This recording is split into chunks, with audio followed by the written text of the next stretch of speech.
Hi everyone, welcome to NCERT NEET Adda 24/7। So basically आप लोगों को पता है कि सीबीएसई ने अपना करिकुलम रिलीज करा है एंड बायोलॉजी में देयर आर फ्यू टॉपिक्स जो एनसीईआरटी में नहीं है लेकिन आपके करिकुलम में इट इज मेंशन्ड। अगर आप लोगों को, जैसे कि मैं आपको बता देती हूँ, आपकी सीबीएसई की वेबसाइट पर ही आपको ये करिकुलम मिल जाएगा। मैं आपको ये बता देती हूँ कहाँ मिलने वाला है। आप जब इसकी मेन वेबसाइट पर जाएंगे, मेन वेबसाइट पर जाने के बाद आपको बोर्ड एग्जामिनेशन दिखेगा। बोर्ड एग्जामिनेशन में आपका करिकुलम में आपको जाना है और करिकुलम में, क्योंकि हमें 11th और 12th से मतलब है, वो आपको उसमें जाना है और 11th और 12th में से आप एकेडमिक इलेक्टिव्स जाके अपना बायोलॉजी वाला जो सब्जेक्ट है वो आपको चालू करना है। अब बात यह है कि यहां पर अगर जो टॉपिक्स ऐड हुए हैं, क्या वो नीट में भी ऐड हुए हैं? तो एक्चुअली देखो, अगर देखा जाए तो अभी एनटीए की तरफ से अभी तक कोई इस साल का कोई सिलेबस नहीं आया है, बट अगर आपके करिकुलम में यहां पर आया है पूरा का पूरा, आपके करिकुलम में मेंशन है, देयर आर फ्यू चेंजेस, कुछ कुछ जगह पे कोई कोई थोड़ी थोड़ी चेंजेस है। और मैं आपको ये भी बता दूंगी कि आपको वो चेंजेस अगर हैं तो आप कहां से पढ़ सकते हो, क्योंकि वो topics they are not present in NCERT. ठीक है, तो हम लोग, मैं आपको बता देती हूँ क्या क्या चेंजेस है। So let's get started. क्योंकि आपका, अगर आप नीट दे रहे हो तो भी इंपॉर्टेंट है, क्या पता आ जाए, है ना। क्योंकि जब ये पहले जैसे डेंगू और चिकनगुनिया ऐड हुए थे तो वो आपके नीट में एनटीए ने भी ऐड करे थे, तो मे भी आ जाए, है ना। तो ये जानना सबके लिए जरूरी है। तो जब मैं बायोलॉजी वाला मैंने वो ओपन किया, और ओपन करने के बाद अगर मैं पहली यूनिट देखती हूँ which is diversity of living organism, the living world, classification, plant kingdom, animal kingdom, पहली यूनिट में कोई चेंज नहीं है। अगर आप दूसरी यूनिट भी देखोगे तो आपकी मॉर्फोलॉजी में आपका डिस्क्रिप्शन सिर्फ फैमिली सोलेनेसी का है जो आपकी एनसीईआरटी में गिवन है। ठीक है, अब इसके अलावा अगर मैं आपका ये देखूंगी, आपका एनसीईआरटी का स्ट्रक्चरल ऑर्गेनाइजेशन देखूंगी, तो आपको यहां पर सिर्फ फ्रॉग पढ़ने को बोला है, जबकि अभी तक जो एनटीए का सिलेबस है उसमें हम लोग कॉकरोच भी पढ़ते हैं। ठीक है, उसमें हम लोग कॉकरोच भी पढ़ते हैं, बट यहां पर आपको फॉर 12th एग्जामिनेशन आपको सिर्फ क्या पढ़ना है, मतलब 11th के लिए जब आप पेपर दे रहे हो तो आपको सिर्फ क्या पढ़ना है, आपको फ्रॉग पढ़ना है। अब अगर यूनिट सेल वाली यूनिट में there is no change, biomolecules वाली यूनिट में बहुत क्लियरली इट इज मेंशन कि आपके कुछ टॉपिक्स हैं जो कि एक्सक्लूड कर दिए गए हैं, जिसमें nature of bond linking monomers in a polymer, dynamic state of body constituent, concept of metabolism, metabolic basis of living और द लिविंग स्टेट वाला है। तो ये सारी जो टॉपिक्स है एक्सक्लूड कर दिए गए हैं। ठीक है, बहुत क्लियरली अलग से मेंशन है। उसके बाद आपका सेल साइकिल में कोई चेंज नहीं है। Plant physiology as it is same है, ह्यूमन फिजियोलॉजी भी सेम है। आपका बस जो डाइजेशन वाला चैप्टर आता है वो आपके एसेज में नहीं आएगा, मतलब आपके फाइनल एग्जाम में नहीं आएगा, बट टीचर जो है वो आपसे पूछ सकता है during your quizzes, viva, formative assessment, FS में। ठीक है, तो इधर पर कोई चेंज नहीं है अगर हम लोग देखेंगे। लेकिन अगर मैं आपके क्लास 12th जिसमें आपको इन एक्चुअल बोर्ड देना है उसकी बात करती हूं, तो क्लास 12th में आपको यह समझ आएगा कि there are few minor changes. अब देखो, sexual reproduction no change, human reproduction no change, reproductive health no change. ठीक है, लेकिन आपका प्रिंसिपल इनहेरिटेंस में भी कोई चेंज नहीं है। लेकिन अगर हम लोग देखेंगे बेटा जी, तो आपका जो एमबीआई है, that is molecular basis of inheritance में, हम लोग ह्यूमन जीनोम प्रोजेक्ट ही पढ़ते हैं, लेकिन आपका राइस जीनोम प्रोजेक्ट भी यहां पर ऐड किया गया है। ठीक है, इसके अलावा अगर हम लोग बात करते हैं इवोल्यूशन में, आपका कोई भी चेंज नहीं है। बस आपकी एम्ब्रायोलॉजी वाली जो स्टडी है वो बहुत अच्छे से एक्सप्लेन करके आपको पढ़नी है, इन डिटेल पढ़नी है। ठीक है, और साथ की साथ अगर देखा जाए तो अगर हम लोग नीचे जाते हैं ह्यूमन हेल्थ एंड डिजीज में, आपका एनटीए ने भी ऐड करा था, दैट इज आपकी डेंगू और चिकनगुनिया आपका 12th में भी ऐड हुआ है। ठीक है, डेंगू और चिकनगुनिया 12th में ऐड हुआ है। इसके साथ साथ आपका माइक्रोब्स इन ह्यूमन वेलफेयर में antibiotics production and it's judicious use भी ऐड हुआ है। ठीक है, अब अगर मैं आगे बढ़ती हूं तो आपका फिर ये बायोटेक्नोलॉजी वाला जो चैप्टर है, इसमें आपकी कोई भी चेंजेस आपको देखने को नहीं मिलेगी।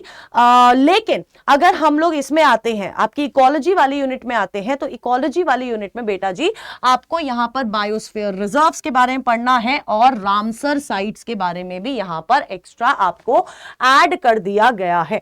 तो मैं आपको पीडीएफ दे दूंगी जहां पर आपको सारी चीजें मार्क्ड हैं। मेरे टेलीग्राम चैनल पे आपको मिल जाएगा, भारती_मैम_बायो बायोलॉजी पे, ठीक है, ये आपको सारी चीजें मिल जाएंगी। अब दूसरी चीज ये है, आप सोचोगे कि मैम अब मेरे को ये सब पढ़ना कहां से है ना, क्योंकि ये भी बड़ा क्वेश्चन है कि यार राइस जीनोम प्रोजेक्ट कितना बड़ा है, मैं कैसे पढ़ूंगा, कहां से पढ़ूंगा। तो उसकी टेंशन हम लोगों को नहीं लेनी है, क्योंकि उसकी टेंशन अगर आप देखोगे ये आपका सप्लीमेंट्री मटेरियल है, किसका, बायोलॉजी का, जो सीबीएसई ने ही रिलीज करा है। अगर आप ये सप्लीमेंट्री मटेरियल देखते हैं तो आपको पता चलेगा कि यहां पर उसने जितनी भी थोड़ी बहुत एक्स्ट्रा चीजें हैं जो आपको पता करनी है वो यहां पर है। जैसे कि आप इस स्पोरुलेशन के बारे में दे रखा है, यूनिपेरेंटल फ्रेगमेंटेशन, रीजनरेशन, क्योंकि प्लेनेरिया हम लोग पढ़ते हैं, फ्रेगमेंटेशन के बारे में हम लोग पढ़ते हैं, और आपका sexual reproduction in flowering plants में बहुत अच्छे से फ्रूट फॉर्मेशन का सिग्निफिकेंस दे रखा है, पॉलीजेनिक इनहेरिटेंस के बारे में दे रखा है, ठीक है। आपका नीट में हम लोग इतना सारा पढ़ते हैं, है ना, पॉलीजेनिक इनहेरिटेंस हम लोग ऐसे पढ़ते हैं, बट यहां पर बहुत अच्छे से एक्सप्लेन कर रखा है ग्राफ व्राफ समेत, ठीक है। प्लियोट्रॉपी आपका हो गया, sex determination in honey bee, क्योंकि इससे क्वेश्चंस भी आते हैं, कलर ब्लाइंडनेस, ये सारी कुछ चीजें हैं जो आप पढ़ सकते हो। थैलेसीमिया और थैलेसीमिया अल्फा बीटा डेल्टा अलग अलग, देखो यहां पर आपको डेंगू की भी बहुत अलग से स्टडी मिल जाएगी, पूरा डेंगू के बारे में मिल जाएगा। डेंगू के साथ साथ आपको चिकनगुनिया के बारे में भी आप यहां से पढ़ सकते हो, ठीक है।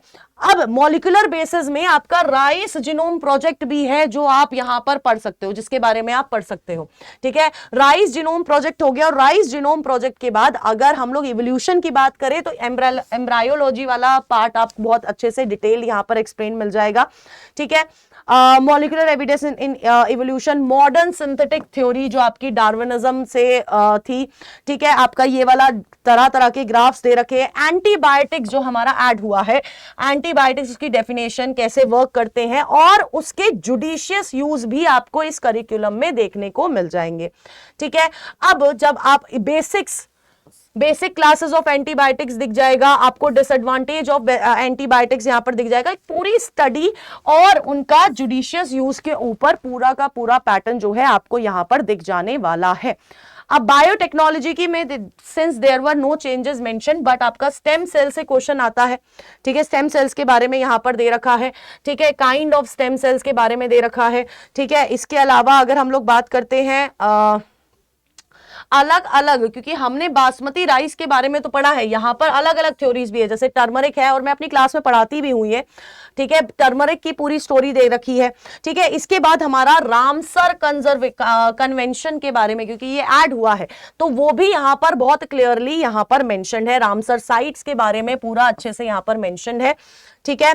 और अगर हम लोग बात करते हैं रामसर साइट्स के अलावा पूरा क्या कहते हैं, बायोलॉजिकल क्लासिफिकेशन 11th का, ये सारी चीजें आपको यहां पर दे रखी है। रामसर साइट्स भी दे रखा है, डाइजेशन जो कि आपका 11th वालों को बोलते, देखो नीट में तो अभी तक नहीं है, डाइजेशन हटा दिया गया है, नीट से भी हटा दिया गया है, लेकिन हो सके क्या पता, है ना, दिमाग चटके और दोबारा आ जाए। तो ये सारी चीजें आपको यहां पर देखो, पूरा डाइजेशन वाला चैप्टर यहां पर सप्लीमेंट्री मटेरियल में दे रखा है।